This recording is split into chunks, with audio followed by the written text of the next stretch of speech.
Mesdames, Messieurs, bonsoir. Bienvenue à notre retransmission en langue française pour cette soirée qui va se poursuivre pour 2 heures. Nous commençons tout de suite par notre journal complet. Le Premier ministre, Dr Mostafa Madbouli, a adressé un message de vœux au président Abdel Fattah al-Sisi au nom du Conseil des ministres et à son nom à l'occasion du Nouvel An, lui souhaitant santé, paix et sécurité.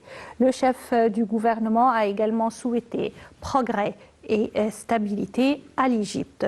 Toujours pour cette occasion, le président du Parlement, Dr Hanafi Al-Ghibeli, le président du Conseil consultatif, Abdelwaheb Abdelrazak, et le ministre de l'Intérieur, le général Mahmoud Tawfiq, ont également adressé des messages de vœux au président Al-Sisi, lui souhaitant bonheur, santé, paix et sécurité. À la fin de la semaine de l'inauguration des projets de développement et de services en Haute-Égypte, le président Abdel Fattah el-Sisi a inauguré hier la nouvelle ville d'Assouan ainsi que la nouvelle gare d'Assouan et des nouveaux wagons de train.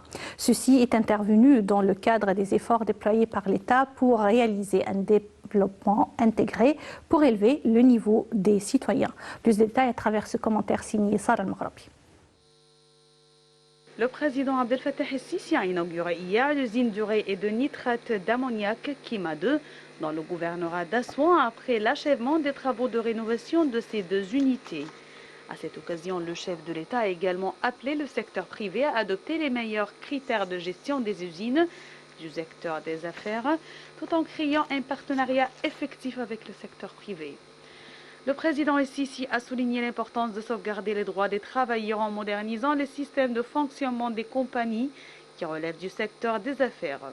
Au cours d'une tournée d'inspection d'un nombre de wagons et des unités mobiles à la gare d'Assouan, le président el-Sisi a déclaré que l'Égypte n'a pas connu depuis 60 ans le développement actuel des chemins de fer, soulignant que la trafication injuste avait contribué à l'effondrement de tous les services de l'État.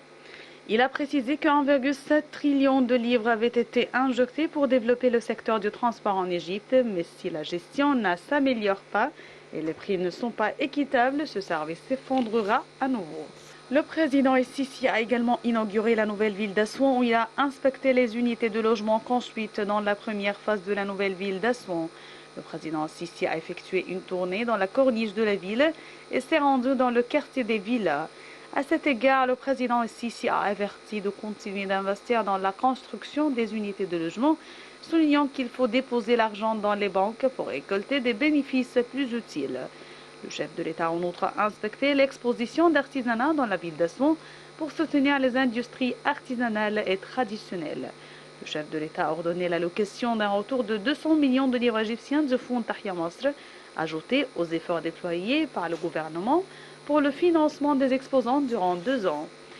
Le président el-Sisi a enfin assisté à une cérémonie artistique à Assouan à l'issue de la clôture de la semaine de la Haute-Égypte qui a vu l'inauguration d'un certain nombre de projets de développement et des services en Haute-Égypte.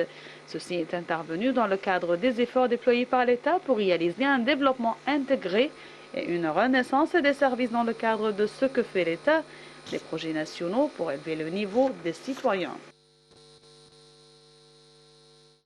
Le Premier ministre, Dr Mostafa Madbouli, a assisté à la signature de 5 accords de coopération entre le ministère des Communications et de la Technologie des Informations et la société Dell pour la technologie et un nombre des académies et des universités gouvernementales et privées. Ces accords visent à renforcer les capacités des universités égyptiennes dans le domaine de l'intelligence artificielle. Le ministre de l'Enseignement supérieur et de la Recherche scientifique, Dr Khaled Abdelghaffar, et le ministre des Communications et de la Technologie des Informations, Dr Amr Talat, ont assisté à la signature. Ces accords s'inscrivent dans le cadre du rôle du ministère des Communications en tant qu'organe gouvernemental chargé des questions liées à la technologie des informations et des communications et responsable de mettre en exécution la stratégie de l'intelligence artificielle en Égypte.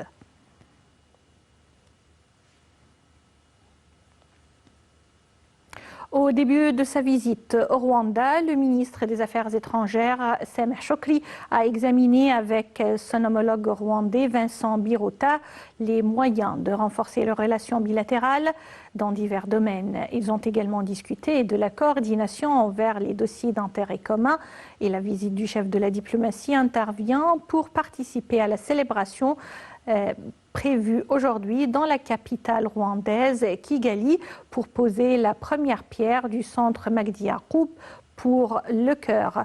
Le porte-parole officiel du ministère des Affaires étrangères a déclaré que le ministère des Affaires étrangères finance l'achat, la fourniture et l'installation de tous les équipements pour la première phase du projet de construction du centre Magdi Yacoub, Rwanda-Égypte.